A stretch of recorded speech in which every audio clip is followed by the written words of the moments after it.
Hi എല്ലാവർക്കും വിഷ്ണുശാലിനിയുടെ മറ്റൊരു മനോഹരമായ എപ്പിസോഡ് റിവ്യൂയിലേക്ക് സ്വാഗതം. എല്ലാവരും വെജിറ്റബിൾ ചിക്കൻ ഉണ്ടാക്കുന്ന തിരക്കിലാണ്. അതിനിടയിൽ രാജേശ്വരി ബാലചന്ദ്രനോട് ചോദിക്കുകയാണ്, എടാ എന്തായി നീ ആ കുടുംബശ്രീയിലേക്ക് വിട്ടവന്റെ കാര്യം? ഞാനൊന്ന് വിളിച്ചു ചോദിക്കട്ടെ എന്നും പറഞ്ഞ് മായൻകുട്ടിയെ ഫോൺ ചെയ്യുകയാണ് ബാലചന്ദ്രൻ. ഫോൺ ചെയ്ത ബാലചന്ദ്രൻ ചോദിക്കുകയാണ്, എന്തായി, ഏൽപ്പിച്ച ജോലി ഫിനിഷ് ചെയ്തോ? എന്താ എന്നെ ഇങ്ങോട്ട് വിളിക്കാഞ്ഞത്?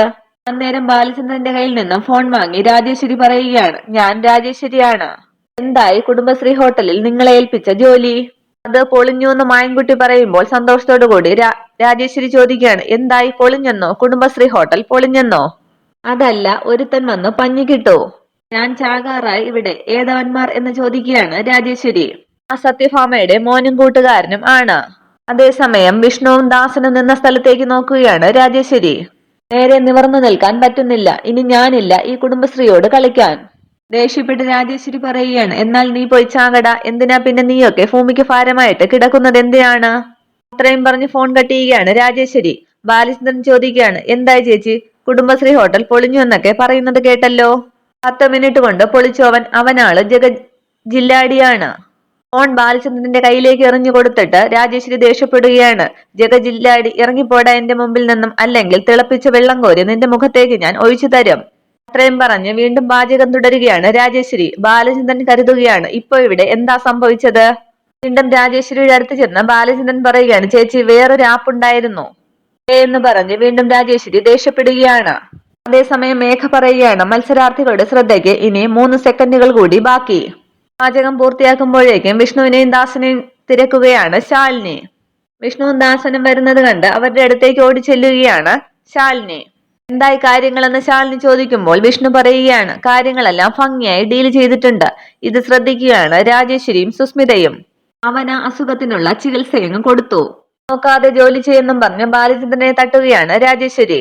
വിഷ്ണു പറയുകയാണ്, കുടുംബശ്രീ എന്ന പേര് കേട്ടാൽ ഇനി അവൻ ഉറക്കത്തിൽ വരെ ഞെട്ടും എന്നുള്ളത് ഉറപ്പാണ്. ഇത് കേട്ട് ചിരിക്കുകയാണ് ശാലിനി. അപ്പോ ശാരിയേച്ചിയും ശ്യാമയും എന്ന് ചോദിക്കുമ്പോൾ വിഷ്ണു പറയുകയാണ്, അവർക്കൊന്നും ഒരു കുഴപ്പവുമില്ലടോ.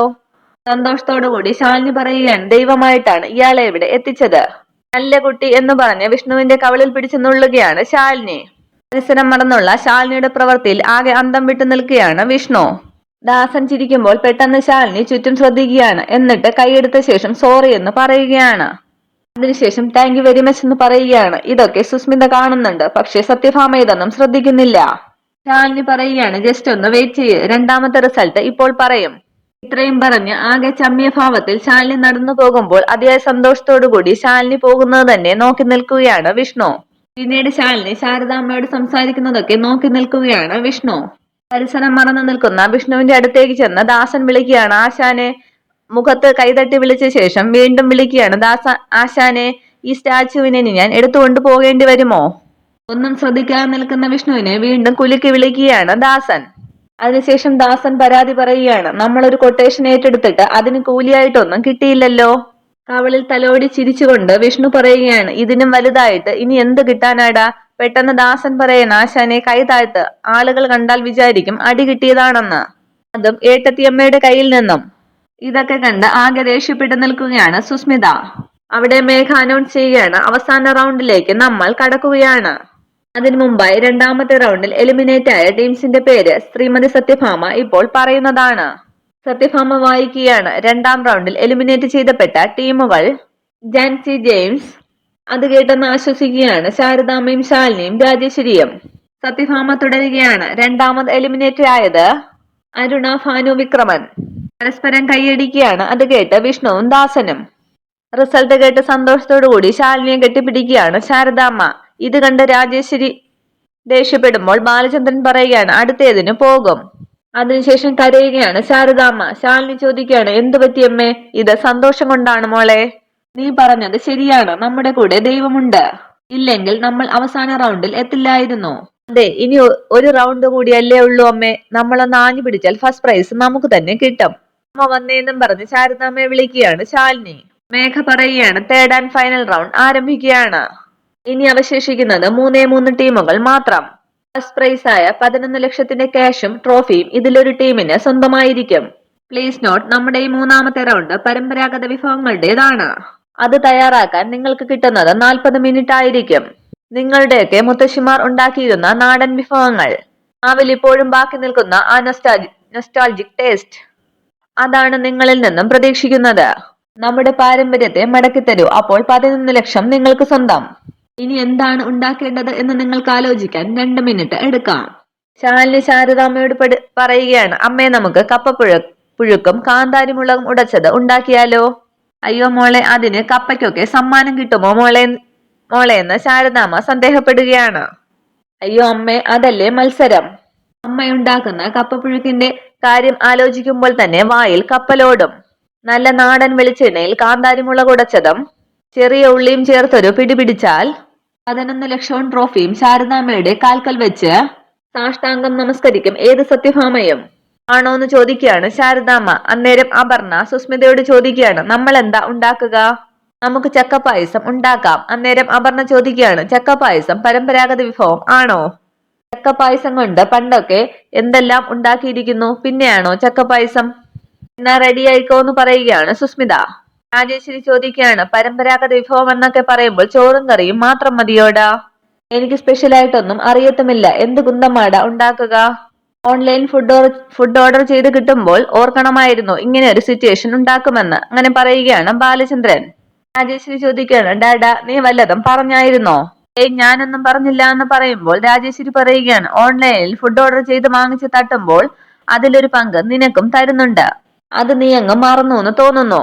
അമ്മി ബാലചന്ദ്രൻ ചോദിക്കുകയാണ്, ഞാൻ പറഞ്ഞത് കേട്ടായിരുന്നു അല്ലേ? രാജേശ്വരി പറയുകയാണ്, അതെ കേട്ടായിരുന്നു. നീ ആ നെറ്റിലൊന്ന് നോക്കിക്കേ, എന്താ എളുപ്പമുള്ളതെന്ന്. ബാലചന്ദ്രൻ പറയുകയാണ്, ഫോൺ ചാർജ് തീർന്നു പോയി ചേച്ചി. നാശം പിടിക്കാനായിട്ടെന്നും പറഞ്ഞ് ബാലചന്ദ്രനെ വഴക്ക് പറയുകയാണ് രാജേശ്വരി. നമുക്ക് മുരിങ്ങയില സാമ്പാർ ഉണ്ടാക്കാം, അതാകുമ്പോൾ ഒരു അടാർ ഐറ്റം ആയിരിക്കും. രാജേശ്വരി പറയുകയാണ്, അതേപ്പറ്റി എനിക്ക് വലിയ പിടിയൊന്നും ഇല്ലടാ. എനിക്ക് നല്ല പിടിയുണ്ട് ചേച്ചി, നെറ്റിൽ വീഡിയോ കണ്ട ഓർമ്മയുമുണ്ട്. ഉള്ളതാണോടാ? അതെ, എന്റെ മെമ്മറി ഭയങ്കര ഷാർപ്പല്ലേ. മുരിങ്ങയെങ്കിൽ മുരിങ്ങ, അതിൽ പിടിച്ചങ്ങ് കയറി കളയാം. ഒരു കുഴപ്പവുമില്ല ചേച്ചി, കഴിഞ്ഞ 2 റൗണ്ടിലും ജയിച്ചത് എന്റെ ഒരു പിടിപ്പും കൂടി കൊണ്ടല്ലേ. അതുകൊണ്ട് നമ്മളിതാ തീരുമാനിക്കുകയാണ്, നമ്മൾ ഉണ്ടാക്കുന്നു മുരിങ്ങയില സാമ്പാർ. മേഘ ചോദിക്കുകയാണ്, അപ്പോൾ എല്ലാവരും റെഡിയല്ലേ? അതിനുശേഷം സ്റ്റാർട്ട് പറയുകയാണ് മേഘ. എല്ലാവരും പാചകം തുടങ്ങുകയാണ്. അതേസമയം പെട്ടെന്ന് ശാരദാമ്മയ്ക്ക്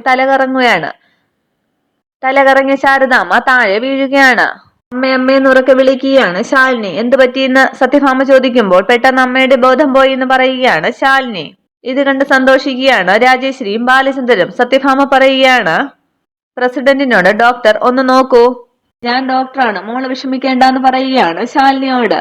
ഡോക്ടർ എന്റെ അമ്മ എന്ന് പറയുമ്പോൾ ഡോക്ടർ ഒന്ന് ശാരദാമ്മയെ പരിശോധിച്ചിട്ട് പറയുകയാണ്, she will be all right, വിഷമിക്കേണ്ട. അതിനുശേഷം ശാരദാമ്മയെ തട്ടി വിളിച്ചിട്ട് പറയുകയാണ്, ശാരദയെ കണ്ണു തുറക്കൂ, BP കുറഞ്ഞതാണെന്ന് തോന്നുന്നു, പിന്നെ മത്സരത്തിന്റെ സ്ട്രെയിനും കാണും. എന്നിട്ട് ഡോക്ടർ ചോദിക്കുകയാണ്, ഇന്നത്തെ ദിവസം ഇവർ എന്തെങ്കിലും കഴിച്ചതാണോ? അറിയില്ല ഡോക്ടർ, ഇങ്ങോട്ട് പോരുന്ന തിരക്കിൽ അതൊന്നും ശ്രദ്ധിച്ചില്ല. BP ഉള്ള പേഷ്യൻസിന് ഇങ്ങനെയുള്ള പ്രശ്നങ്ങൾ ഉണ്ടാകും. വേറെ എന്തെങ്കിലും ഡോക്ടറിന് ശാലിനി ചോദിക്കുമ്പോൾ ഡോക്ടർ പറയുകയാണ്, അത് ഡീറ്റെയിൽഡ് ആയിട്ട് ഞാനൊന്ന് ചെക്കപ്പ് ചെയ്തിട്ട് പറയാം, അതിന് കുറച്ച് സമയം വേണം. ഇവരെ അപ്പുറത്തെങ്ങാനും കൊണ്ടുപോയി കിടത്താം. അതിനുശേഷം എല്ലാവരും ചേർന്ന് താങ്ങിയെടുത്ത് ശാരദാമ്മയെ വേറെ സ്ഥലത്തേക്ക് കൊണ്ടുപോവുകയാണ്. ശാലിനിയും കൂടെ പോകാൻ തുടങ്ങുമ്പോൾ ശാലിനിയെ പിടിക്കുകയാണ് വിഷ്ണു. ശാലിനി 1 മിനിറ്റ് എന്ന് പറയുമ്പോൾ എന്താന്ന് ചോദിക്കുകയാണ് ശാലിനി. വിഷ്ണു പറയുകയാണ്, ശാലിനി, ഞാൻ പറയുന്നതൊന്ന് കേൾക്ക്. എടോ, ഇവിടത്തെ മത്സരം മതിയാക്കി പോകരുത്. ശാലിനി ചോദിക്കുകയാണ്, അമ്മയ്ക്ക് ഇങ്ങനെയാകുമ്പോൾ ഞാൻ എങ്ങനെയാണ്? എടോ, അത് ഡോക്ടർ പറഞ്ഞത് കേട്ടില്ലേ? BP പ്രശ്നമാണെന്ന്. ഗുളിക കഴിച്ച് അല്പം വിശ്രമിച്ചാൽ മാറും. എടോ, അവിടെ നിന്നുകൊണ്ട് പ്രത്യേകിച്ചൊന്നും ചെയ്യാനില്ല. ഡോക്ടർക്കല്ലേ ജോലിയുള്ളൂ, പിന്നെ അമ്മയെ നോക്കാൻ ഞാനും ദാസനും ഒക്കെ ഇവിടെയുണ്ട്. മത്സരിക്കാനുള്ള സമയം നഷ്ടപ്പെടാതെ ശാലിനി അവിടെ നിന്നാൽ മാത്രം മതി. ശാലിനി പറയാണ്, അത് പറ്റില്ല, എനിക്ക് പോണം എന്ന് പറഞ്ഞ് പോകാൻ തുടങ്ങുമ്പോൾ ശാലിനിയെ വീണ്ടും പിടിച്ചു നിർത്തുകയാണ് വിഷ്ണു. ശാലിനി, നിങ്ങളുടെ പ്രശ്നങ്ങളൊക്കെ അറിയാവുന്ന ഒരാളായത് കൊണ്ടാണ് ഞാൻ ഈ പറയുന്നത്. മണിയായ 11 ലക്ഷത്തിന് നിങ്ങൾ 4 പെണ്ണുങ്ങളുടെ ജീവനായ വിലയുണ്ട്. നല്ല ബോധമുണ്ടായിരുന്നെങ്കിൽ ശാരദാമ്മ ഈ മത്സരത്തിൽ മത്സരിക്കുമായിരുന്നില്ലേ? അതല്ലേ അമ്മയും നിന്നോട് പറയത്തുള്ളായിരുന്നു. അമ്മയും ആഗ്രഹിക്കുന്നത് അത് തന്നെയാണ്. അമ്മയുടെ മനസ്സറിയാവുന്ന ശാലിനിക്ക് അത് മനസ്സിലാകുന്നില്ലെങ്കിൽ അത് വലിയ സങ്കടമാണ്. ഇതൊക്കെ ശ്രദ്ധിച്ച് ദേഷ്യപ്പെടുകയാണ് സുസ്മിത. അവിടെ എന്തുവാന്ന് ചോദിക്കുകയാണ് രാജേശ്വരിയോട് ബാലചന്ദ്രൻ. ഇപ്പോൾ മത്സരം തുടങ്ങും, സമയം പോയിക്കൊണ്ടിരിക്കുകയാണ്, പ്ലീസ് എന്നൊക്കെ പറയുകയാണ് വിഷ്ണു. ഞാനുണ്ടാവും അവിടെ, എന്തെങ്കിലും ആവശ്യമുണ്ടെങ്കിൽ ഓടിയെത്തി ഞാൻ പറഞ്ഞോളാം. ഇപ്പൊ ശാലിനി വരരുതേ, മത്സരം തുടങ്ങിയാണ്, പ്ലീസ് പ്ലീസ് എന്ന് പറയുകയാണ് വിഷ്ണു. ഓക്കെ, ഞങ്ങൾ പോയിട്ട് വരാമെന്ന് പറഞ്ഞ് ദാസനെയും കൂട്ടി പോവുകയാണ് വിഷ്ണു. ആകെ സങ്കടപ്പെട്ട് ശാലിനി തന്റെ സീറ്റിലേക്ക് തിരികെ വരികയാണ്. രാജേശ്വരി പറയാണ്, ആഹാ അമ്പട, അവളുടെ സ്വഭാവം കണ്ടോ, തള്ള ചത്താലും അവൾക്കൊരു പ്രശ്നവും ഇല്ല. അവൾക്ക് പണമാണ് പ്രധാനം. ഇപ്പോഴത്തെ ഓരോ പിള്ളേരെ. അത് കേട്ട് എന്തോ ഉറച്ച തീരുമാനം എടുത്തതുപോലെ പെട്ടെന്ന് കണ്ണീരൊക്കെ തുടച്ചിട്ട് കപ്പ അരിയുകയാണ് ശാലിനി. അതേസമയം ശാരദാമ്മയ്ക്ക് അവിടെ ട്രിപ്പൊക്കെ കൊടുക്കുകയാണ്. രാജേശ്വരി ബാലചന്ദ്രനോട് പറയുകയാണ്, ഇതാകെ കുഴഞ്ഞു പിടിക്കുന്നുണ്ടല്ലോ, കുറച്ചു നേരം കൂടി ഇളക്ക് ചേച്ചി, എല്ലാം ശരിയാകും. ചേച്ചി ധൈര്യമായിട്ട് ഇളക്കിക്കോ, ചേച്ചി ഉയരങ്ങളിൽ എത്തുമെന്ന് പറഞ്ഞില്ലേ. ഈ ബാലചന്ദ്രൻ ഉള്ളപ്പോൾ അത് ഉറപ്പാണ്. ശാരദാമ്മയെ പരിശോധിച്ച് ഡോക്ടർ പറയുകയാണ്, പൾസ് റേറ്റ് നോർമൽ ആകുന്നുണ്ട്, എല്ലാം ഓക്കെയാണ്. കുട്ടി പോയി അവിടുത്തെ കാര്യങ്ങൾ നോക്കൂന്ന് പറഞ്ഞ് മേഘയെ പറഞ്ഞു വിടുകയാണ് ഡോക്ടർ. മേഘ പറയുകയാണ്, അനുവദിച്ചിട്ടുള്ള നിങ്ങളുടെ സമയം അവസാനിക്കുകയാണ്. ഓരോരുത്തർക്കും അവരവരുടെ പാചകം അവസാനിപ്പിക്കാം. ആകെ വിഷമിച്ച് ടെൻഷൻ അടിച്ചു നിൽക്കുന്ന ശാലിനി ഉണ്ടാക്കിയതെല്ലാം പാത്രങ്ങളിലേക്ക് പകരുകയാണ്. അതിനുശേഷം സത്യഭാമ ടേസ്റ്റ് നോക്കാനായി വരികയാണ്. സുസ്മിതയുടേത് ടേസ്റ്റ് ചെയ്ത് നോക്കിയ ശേഷം സത്യഭാമ പറയുകയാണ്, കൊള്ളാം. പിന്നീട് രാജേശ്വരിയുടേത് നോക്കുകയാണ്. അത് രുചിച്ചു നോക്കിയ ശേഷം ഒന്നും പറയാതെ ശാലിനിയുടെ അടുത്തേക്ക് എത്തുകയാണ് സത്യഭാമ. ശാലിനിയെ നോക്കി കൊള്ളാം എന്ന് പറഞ്ഞിട്ട് പോവുകയാണ് സത്യഭാമ. അതേസമയം ശാരദാമ്മയ്ക്ക് ബോധം വീഴുകയാണ്. വിഷ്ണുവിനെ നോക്കി മോനെ എന്ന് വിളിക്കുമ്പോൾ വിഷ്ണു അടുത്തേക്ക് ഇരിക്കുകയാണ്. ശാരദാമ്മയ്ക്ക് എന്താ പറ്റിയത്? രാവിലെ ഭക്ഷണമൊന്നും കഴിച്ചില്ലായിരുന്നോ? ഉപവാസത്തിലായിരുന്നു മോനെ. ഈ മത്സരം ജയിക്കാൻ. ഈ മത്സരത്തിൽ ജയിച്ചാൽ നമ്മുടെ കുടുംബം ഒന്നടങ്കം ജയിക്കും. പ്രായമായ കാര്യം അപ്പോൾ ഓർത്തില്ല, ശരീരം അത് ഓർമ്മിപ്പിച്ചെന്നേ ഉള്ളൂ.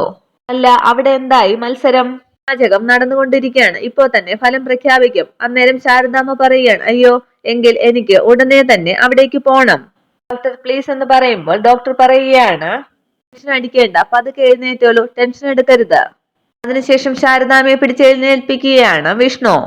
മേഘ പറയുകയാണ്, മത്സരഫലം പ്രഖ്യാപിക്കുന്നതിനായി ശ്രീമതി സത്യഭാമയെ ക്ഷണിച്ചുകൊള്ളുന്നു. ഇത്രയുമാണ് ഇന്നത്തെ എപ്പിസോഡ് വിശേഷങ്ങൾ. Okay, thank you.